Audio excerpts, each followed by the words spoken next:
नमस्कार भाइयों बहनों, वी शुड नो इट में आपका एक बार फिर से स्वागत है। देखिए, बैक टू बैक 2 वीडियोस में बना चुका हूँ। एक आंसर की को लेकर के बनाई थी, एक आपकी प्रिपरेशन को लेकर के मैंने बुक्स के लिए बनाई थी। कमेंट्स देख के मुझे लगा कि एक वीडियो मुझे तुरंत लानी पड़ेगी एक बड़े डाउट के लिए। बहुत से लोग पूछ रहे हैं कि सर कोचिंग जाएं या नहीं, और कोचिंग का नाम आपने नहीं बताया। मैंने कहा था कि कोचिंग ऐसे अगर मैं वीडियो पे बताऊंगा तो आप सब लोग मुझे प्रमोटर समझेंगे कि उसका कोचिंग का मैं प्रमोटर हूँ। हालांकि 1-2 कोचिंग अच्छी हैं जिनका मैंने नाम कमेंट में बताया है, बट फिर भी वीडियो में नाम बताना थोड़ा सा गलत हो जाता है ना, क्योंकि मैं किसी का भी किसी भी तरह से प्रमोटर नहीं हूँ। मैं बस अपने सफ़र की जर्नी आपके साथ शेयर करता हूँ कि मेरी कहाँ कमी रह गई थी, आपके सफ़र में वो कमी ना रहे। पहला पड़ाव पूरा हो चुका है, जिनका प्री लगभग क्वालिफाई हो रहा है। कट ऑफ का लगभग सबको अंदाजा है, नहीं भी है तो 30 जुलाई से पहले पहले रिजल्ट आ जाना है। तो 1 महीने की देर है। 1 महीने मैंने कहा था कि जजमेंट के पोर्शन के लग जाओ, मेजर एड को छोड़ना मत, ताकि माइंड से स्किप ना हो, है ना। और माइनर की भी एक आधी रीडिंग मारते रहना, क्योंकि इतनी स्पीड तो है प्री के बाद कि माइनर्स हम 1 या 2 दिन में फिनिश कर सकते हैं। तो 2-3 बार माइनर की रीडिंग भी आप लगा लेना। अब मेन बात यह है कि कोचिंग जाए या नहीं। मुझे एक छोटी सी बात आप खुद ही अपने दिमाग में डिसाइड कर लीजिए कि आप कोचिंग नहीं जाते हैं, सेल्फ से आप अगर सेलेक्ट भी हो गए तो आपको कोई मतलब अलग से कुछ तारीफ मिलने वाली है क्या, या एक्स्ट्रा सैलरी मिलने वाली है क्या? नहीं ना। इन दी एंड हमारा टारगेट है सिलेक्शन। अगर उसके लिए हमें 2 महीने कोचिंग ज्वाइन करनी पड़ जाए तो कर लो भैया। हो सकता है हमें मतलब सब कुछ आता हो, फिर भी 100% मतलब किसी को भी नहीं आता, 90 आता, और बचा हुआ जो 10 है वो कोचिंग से मिल जाए, कोचिंग का पढ़ाया हुआ हमारे सामने आ जाए कि ये एक चीज़ वहाँ की पढ़ाई हुई आ गई, तो प्लस पॉइंट ही है। और आपको पता है मेंस में तो 1-1 नंबर का मार्जिन रहने वाला है ना। मैं तो खुद 2 बार इंटरव्यू से आउट होके आया हूँ।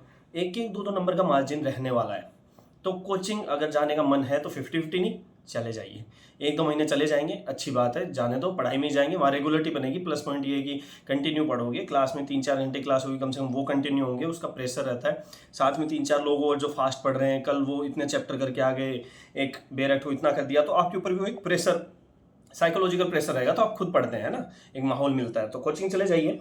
ऑनलाइन करें तो भी आप अपनी लाइब्रेरी कुछ ज्वाइन कर लीजिए, ताकि वहाँ पे कंटिन्यू पढ़ाई हो सके। और मैं भी वही करने वाला हूँ। देखिए, तीसरी बात तैयारी है, फिर भी मैं जॉब से भी लीव लेनी पड़ेगी, कोई अगर जॉब कर रहे हो तो, मतलब अगर पॉसिबल है तो कर लीजिए। पॉसिबल ही नहीं है, फाइनेंशियल हाँ नहीं करते तो एक अलग बात है। फिर आपकी हेल्प के लिए मैंने बुक बता दी, आपका हार्डवर्क है, उन बुक्स को पढ़िए, उनसे बाहर कुछ नहीं आएगा। मैंने मतलब जो बुक्स बताई उनको पढ़िए आप। फिर भी मैं यही कहूँगा कि कोचिंग ज्वाइन जरूर कर लीजिए। नेक्स्ट डाउट आप बार बार पूछें, सर कोचिंग का नाम टेस्ट सीरीज के लिए। देखिए, टेस्ट सीरीज के लिए कोई कोचिंग मैटर नहीं करती। टेस्ट सीरीज लगभग सभी प्रीवियस ईयर उठाते हैं, हर सेक्शन से जैसा भी क्वेश्चन बनता है उसको उठा लेते हैं। तो टेस्ट सीरीज तो आप कोई भी कर लीजिए, आपका कवर अप कर देगी, है ना। फिर भी ज्वाइन करना है तो जजमेंट राइटिंग का पार्ट कौन अच्छे से करवा पा रहा है आपको, डेमो क्लासेस आपको यूट्यूब पे मिल जाएंगी। मैंने कमेंट में जिन कोचिंग का नाम लिया ना, वो मैंने अपने एक्सपीरियंस के बेस पे लिया है। उसके अलावा भी हो सकता है और भी कोचिंग अच्छी हो, बट पर्सनल एक्सपीरियंस के बेस पे मैंने एक नाम लिया है, आप उसको ज्वाइन कर लीजिए। तो कोचिंग जाएं या ना जाएं, इसके लिए मेरा एक ही सोल्यूशन है, जा सकते हैं तो जाइए भैया, क्योंकि कोई आपको मतलब ये अलग से मेडल नहीं देने वाला कि आप सेल्फ से सेलेक्ट हुए। तो प्लीज़ आप कोचिंग जाइए। नेक्स्ट, अगर कई लोग कह रहे थे प्री में फेल हो गए सर, एपीओ के लिए बता दीजिए। एपीओ के लिए तो भैया वो 3 बेरेट हैं और वही अपनी प्रैक्टिस करते रहिए। एपीओ मतलब प्री है तो प्री में तो इस तरह का फैक्चुअल पेपर नहीं आता, उसमें पनिशमेंट और पूछी जाती है, तो उसके लिए एक अलग से वीडियो बना दूंगा। आज इसके लिए अभी इतना ही। ऐसे के लिए आप बुक पूछ रहे हैं, मैंने कहा था कि दृष्टि की एक बुक तो मैंने रेफर की थी, बाकी कोई भी बुक जिसमें 100-150 ऐसे हैं आप वो पढ़ लीजिए। 150 ऐसे आपका काम हो जाएगा, है ना। बाकी राजस्थान के 10-20 अलग से पढ़ लेना, कला संस्कृति वगैरह को लेकर के और हिस्ट्री को लेकर के 5-5 ऐसे पढ़ोगे तो लगभग बेस आपका एक ऐसे आता मिला जुला के।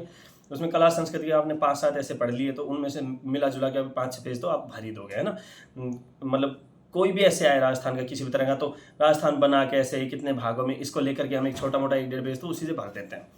तो ये सब चीज़ें प्रिपेयर कर लीजिए। बस इसी के लिए एक छोटी सी वीडियो लाना चाह रहा था। और कोई डाउट हो तो आप ज़रूर बताइएगा, मैं आपकी हेल्प के लिए हाजिर हूँ।